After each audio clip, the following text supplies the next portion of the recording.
Hello, welcome on my YouTube channel. आज हम देख रहे हैं एमएससी प्रीवीएस का जो फर्स्ट पेपर है बायोसिस्टमेटिक्स एंड टैक्सोनॉमी, जिसके अंदर आज हम एक टॉपिक स्टार्ट कर रहे हैं स्पीसीज कॉन्सेप्ट। स्पीसीज कॉन्सेप्ट जो शब्द है सबसे पहले जॉन रे ने दिया, जिसने डिफरेंस बताया जीनस और स्पीसीज के बीच में। फिर स्पीसीज की कुछ इम्पोर्टेंट लाइंस जो हम बोलते हैं, species is the most important category in the taxonomic hierarchical. ठीक है, कि जो टेक्सोनोमी की सभी जो टेक्सोनोमिक कीज है या स्टेप्स है, उसके अंदर जो स्पीसीज है वो सबसे मोस्ट इम्पोर्टेंट होती है। दूसरी बात, it is a basic unit of evolution. The species is lowest rank. Species जो है एक सबसे लोवेस्ट रैंक होती है स्पीसीज के जो सभी हेरिकल्स होते हैं एक टेक्सोनोमी के अंदर। एक टेक्सोनोमी की जो सभी 7 हेरिक होते हैं, जैसे kingdom, genus, species, class, order, इन सभी के अंदर एक जो स्पीसीज है रैंक वो सबसे लोवेस्ट रैंक होती है of A group that can not interbreed in nature. ठीक है, आगे आते हैं डेफिनेशन। जो जीन कॉन्सेप्ट था उसकी डेफिनेशन क्या दी गई। Species are group of exactly और potentially interbreed population which are reproductive isolated from other such group and different concept related to species are called species concept। इसका मतलब है कि जो स्पीसीज का ग्रुप होगा वो ग्रुप जो है इंटरब्रीड करे अपने ही स्पीसीज के जीवों के साथ। ठीक है, इसलिए हमने इसमें एक वर्ड यूज किया है रिप्रोडक्टिव आइसोलेट। और इसके आधार पर एम्ब्रियोलॉजिकल बेसिस, साइटोलॉजिकल, इन सभी के आधार पर भी वो अलग अलग हो। ठीक है, आगे हम देखते हैं the above life of is biological species concept. ठीक है, आगे करेक्टरिस्टिक्स ऑफ स्पीसीज। जो इस एक स्पीसीज बनेगी नेचर के अंदर, उसके क्या क्या करेक्टरिस्टिक होने चाहिए। इसके लिए each species have in a large genus gene pool. Each species have in a large gene pool of each of organism containing a little community for a very short period। कि एक जो बहुत छोटे period के अंदर जो species आएगी वो एक लार्ज जीन पूल रखेगी अपना नेचर के अंदर। Second, all organism of a species resemble each other in our respect. इसका मतलब है कि सभी जो जीव है वो आपस में सभी स्पीसीज इंटरकनेक्टेड रहती है। नेक्स्ट जो स्पीसीज कॉन्सेप्ट का जो करेक्टर है वो यह है, all organism differ from other group of organism. कि जो सभी स्पीसीज है वो क्या है, अलग अलग है। किसके अंदर, ग्रुप्स अलग अलग है। एक समष्टि, जिसको अगर ऑर्गेनिज्म जिसको वर्ड देते हैं, इसको हिंदी में बोलते हैं समष्टि, तो हम बोलेंगे कि एक ऑर्गेनिज्म के अंदर अलग अलग ग्रुप होते हैं और उन ग्रुप्स को क्या बोलते हैं, स्पीसीज बोल सकते हैं। organism a species can interbreed free and produce fertile offspring। ये सबसे मोस्ट इम्पोर्टेंट करेक्टरिस्टिक होना चाहिए कोई भी स्पीसीज का, कि एक कोई ऐसी स्पीसीज रिप्रोड्यूस करे जिससे आने वाली संतति भी रिप्रोडक्टिव रहे, अर्थात फर्टाइल रहे। जो नेक्स्ट जनरेशन आए वो फर्टाइल ऑफस्प्रीन हो। ऐसे नहीं हो कि जिसको हम म्यूल का एग्जाम्पल लें, दो अलग अलग प्रजातियों के स्पीसीज के जब मेल और फीमेल का रिप्रोडक्शन करवाते हैं तो जो बनने वाली स्पीसीज होगी वो हमेशा ही इनफर्टाइल होगी। इसलिए हम बोलते हैं कि जो रिप्रोडक्शन हो उसके अंदर आइसोलेट होना चाहिए। इसके लिए वर्ड यूज करते हैं रिप्रोडक्टिवली आइसोलेट स्पीसीज का फॉर्मेशन हो, जिसकी वजह से जो नेक्स्ट जनरेशन आए वो फर्टाइल रहे, fertile offspring. Organism of a species are reproductively isolate from of other group of organism। जो ऑर्गेनिज्म है, जो जीव है, उनकी जो स्पीसीज है वो अपने अपने ही स्पीसीज के जीवों के साथ रिप्रोडक्शन करे। नेक्स्ट जो करेक्टर आता है वो है the organism of a species containing A common gene pool and biochemical properties. It means कि जो जीव एक स्पीसीज है, जैसे अगर हम ह्यूमन स्पीसीज को ले तो ह्यूमन स्पीसीज के अंदर जो बायोकेमिकल प्रोसेस होगी वो सभी की सेम होगी। एक स्पीसीज के अंदर बायोकेमिकल प्रोसेस सेम होनी चाहिए, और जीन पुल का मतलब है कि जितने जीन एक एनिमल में हैं उतने ही सामने वाले में हो और वो ऑलमोस्ट सेम हो। जैसे अगर हम ह्यूमन की बात करें तो 99.99% ह्यूमन के सभी के जीन्स और जो बायोकेमिकल प्रोसेस है वो सभी सेम होती है। मात्र 0.01% डीएनए के अंदर और हम बोले कि जीन पुल के अंदर अंतर होता है, उसके बेसिस पे ही सभी के अंदर वेरिएशन देखने को मिलता है हमें। नेक्स्ट कैरेक्टरिस्टिक देखते हैं, all the organism of a species have a similar genetic system. कि जो सभी ऑर्गेनिज्म है वो स्पीसीज, सभी ऑर्गेनिज्म की जो स्पीसीज है वो सिमिलर जेनेटिक सिस्टम रखती है। जैसे अगर हम ह्यूमन को एग्जांपल ले लें, सभी के अंदर जेनेटिक प्रोसेस सेम होती है, सभी के अंदर एक्स वाई क्रोमोसोम की जो हम देखते हैं सभी में सेम देखने को मिलती है जेनेटिक सिस्टम जो होता है।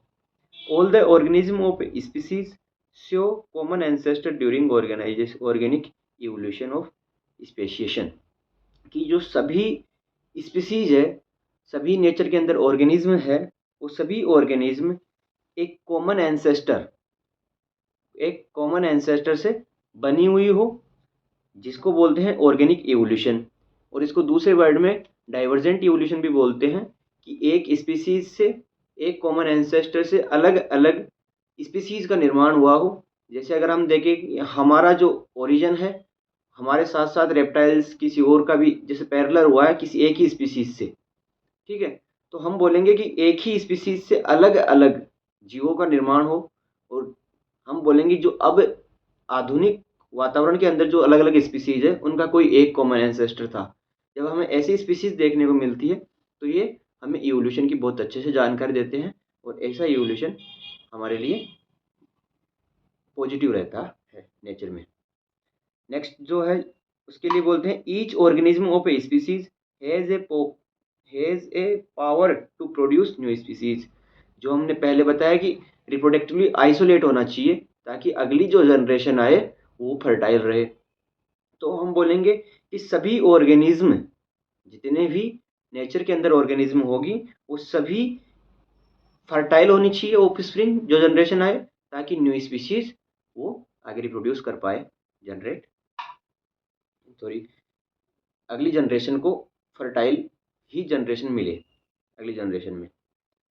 इसलिए रिप्रोडक्टिवली आइसोलेट होना जीवों का जरूरी है कि एक ही समष्टि या फिर बोले एक ही स्पीसीज के अंदर अपने इंटरब्रीड करना चाहिए जीव।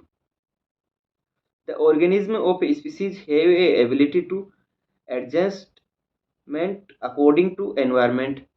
कि इवोल्यूशन के अकॉर्डिंग बोले या फिर बोले वातावरण के अनुसार कोई भी जो स्पीसीज आए वातावरण में नई, वो वातावरण के अंदर एडजस्ट एडेप्ट हो सके, अनुकूलित हो सके, ऐसी होनी चाहिए जो अपने अंदर चेंजेस करके वातावरण के अनुकूल हो सके। ऐसी जो स्पीसीज होगी इन सभी जो करेक्टर्स को फॉलो करेगी वो स्पीसीज कॉन्सेप्ट को जो थ्योरी है उसको फॉलो करेगी, और ये जो स्पीसीज बनेगी वातावरण के अंदर ये स्पीसीज स्टेबल रहेगी। साथ ही साथ हम बोल सकते हैं कि ये स्पीसीज जो है वातावरण के अंदर इवोल्यूशन के साथ, वेरिएशंस के साथ आगे से आगे न्यू बनती रहेगी। तो अब हम देखते हैं type of species concept. Type of species concept के अंदर usually the population of individual which are similar in structure, function, behaviour and also produce a similar type of spring called species. कि कोई भी एक स्पीसीज जो similar हो structure के अंदर, आकारिकी के अंदर, फंक्शन के अंदर और बिहेवियर सेम होना चाहिए, ऐसी स्पीसीज को हम स्पीसीज बोलेंगे। और सबसे मोस्ट इम्पोर्टेंट थिंग कि वो अगली जनरेशन को रिप्रोड्यूस कर पाए, ऐसी उसके अंदर क्षमता होनी चाहिए। अब सिम्पसन के अकॉर्डिंग देखते हैं। According to Simpson, species may be define in the form of biological species and genetical species. कि सिम्पसन बायोलॉजिकल स्पीसीज और जेनेटिक स्पीसीज दो टाइप के स्पीसीज को इंट्रोड्यूस करता है, जिसके अंदर अगर हम बायोलॉजिकल स्पीसीज के बारे में पढ़ें तो biological species containing similar cytology, मतलब कोशिकीय प्रकार से समान हो, इकोलॉजी पर्यावरणीय तौर पर, physiological behaviour characteristics and able to inbreed with reproductively isolate from such other of organism. सभी ऑर्गेनिज्म जो नेचर के अंदर है उन सभी के अंदर रिप्रोडक्टिवली आइसोलेट होना चाहिए। आइसोलेशन का मतलब सिंपल सा ये समझ सकते हो कि एक स्पीसीज अपने ही जीवों के साथ इंटरब्रीड करनी चाहिए, किसी अन्य स्पीसीज के साथ इंटरब्रीड नहीं कर सकती, क्योंकि उसके अंदर कुछ फर्टाइल प्रोटीन्स अपनी अपनी स्पीसीज की डिफरेंट होती है। अब हम करते हैं जो मेयर ने बताया सेकंड स्पीसीज के बारे में, स्पीसीज कॉन्सेप्ट जो दिया सिम्पसन ने, उसके लिए हम बढ़ते हैं genetic species. Genetic species is the group of interbreed population but reproductively isolate from each other, कि जो स्पीसीज होगी वो इंटरब्रीड पॉपुलेशन और रिप्रोडक्टिवली आइसोलेट हो। कट कैसे कि इंटरब्रीड कोई एक ग्रुप है, उसके अंदर इंटरब्रीड कर रही है, अपनी ही स्पीसीज के बीच में इंटरब्रीड कर रही है, बट उसके अंदर की जो रिप्रोडक्टिवली आइसोलेशन है वो सभी के अंदर हो, ऐसा कोई ज़रूरी नहीं है। जेनेटिक स्पीसीज कॉन्सेप्ट ये बताता है। अब हम देखते हैं मेयर के अकॉर्डिंग 1957 के अंदर मेयर ने क्लासिफाइड किया 4 टाइप ऑफ स्पीसीज कॉन्सेप्ट को इंट्रोड्यूस किया, जिसके अंदर सबसे पहला जो है वो है टाइपोलॉजिकल स्पीसीज, नेमो नेमोलास्टिक स्पीसीज, जेनेटिक स्पीसीज और इवोल्यूशनरी स्पीसीज। तो सबसे पहले हम देखते हैं typological species concept is a based on morphological और फिनोटाइप ऑफ ऑर्गेनिज्म स्पीसीज, कि ये जो टिपोलॉजिकल स्पीसीज होती है ये मॉर्फोलॉजी और फिनोटाइप, अगर हम जेनेटिक्स की बात करें तो जेनेटिक्स के अंदर हम दो चीज़ देखते हैं, दो वर्ड आते हैं, जीनोटाइप और फिनोटाइप। तो जीनोटाइप वो होता है जो जीन के अंदर हम किसी जीव के अंदर देखने को मिलता है, और फिनोटाइप वो जो हमें आकारिकी के आधार पर देखने को मिलता है किसी भी जीव के अंदर। जीनोटाइप का मतलब ये होता है कि जैसे अगर हम मेंडल के एक्सपेरिमेंट्स की बात करें, जिसके अंदर हम अगर मोनोहाइब्रिड की बात करें तो उसके अंदर जीन्स अगर जैसे हाइब्रिड आता है कैपिटल टी स्मॉल टी, तो वो भी फिनोटाइपिक के अंदर लॉन्ग प्लांट के अंदर इंक्लूड करते हैं, जबकि एक्चुअल के अंदर वो हाइब्रिड होता है। तो जीनोटाइप उसका होता है 1:2:1, जबकि फिनोटाइप रेशियो होता है 3:1, क्योंकि जिसके अंदर डोमिनेट जो जीन आ जाती है उसको फिर फिनोटाइपिक करेक्टर के अंदर ऐड कर लेते हैं, उसी में मानते हैं। तो हम बोल रहे हैं कि जो टाइपोलॉजिकल स्पीसीज कॉन्सेप्ट है वो एक तरीके का ये है कि जो हम बाहर से देख सकते हैं किसी जीव को, और बाहर से देखकर जो हम अजम्पशन करें कि ये ऐसा होगा, उसके बेसिस के ऊपर जो ऑर्गेनिज्म का जो स्पीसीज कॉन्सेप्ट होता है उसको बोलते हैं टाइपोलॉजिकल स्पीसीज कॉन्सेप्ट। दूसरा अगर हम देखें, species are a type of organism and species are a has many of the beginning of the infinity, मतलब कोई भी स्पीसीज है वो अलग अलग प्रकार की आकारिकी के अंदर अलग अलग हो सकती है, उसके आधार पर स्पीसीज को अलग अलग हम रखें क्लासिफिकेशन के अंदर। According to Linnaeus and other scientist the organism of species was classically resemble each other in most morphological feature, कि जो लीनियस और अधिकतर जो वैज्ञानिक आए उन सभी वैज्ञानिकों ने क्लोजली अध्ययन किया बहुत ही डीपली कि कोई भी स्पीसीज है वो मॉर्फोलॉजिकली और फिनोटिपिकली सेम होनी चाहिए, नहीं होनी चाहिए, और अगर अगर बाहर से देखकर हम कोई स्पीसीज को ऐसे कंसिडर कर ले तो क्या उसको हम एक अलग स्पीसीज को के अंदर रख सकते हैं क्या।